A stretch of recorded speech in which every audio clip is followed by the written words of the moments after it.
How to fix YouTube videos not working on Chrome.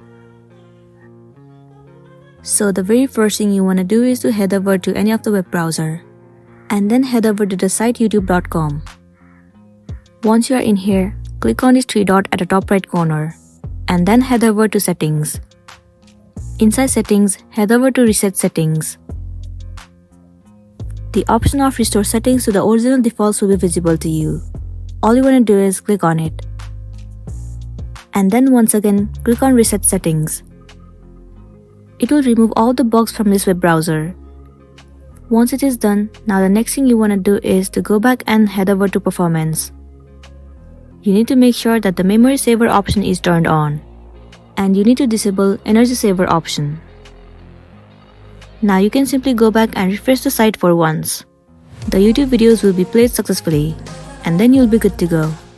So that's it, and this is simply how you can fix YouTube videos not playing on Chrome. I really hope this video is going to be helpful for you. Thank you for watching it till the end.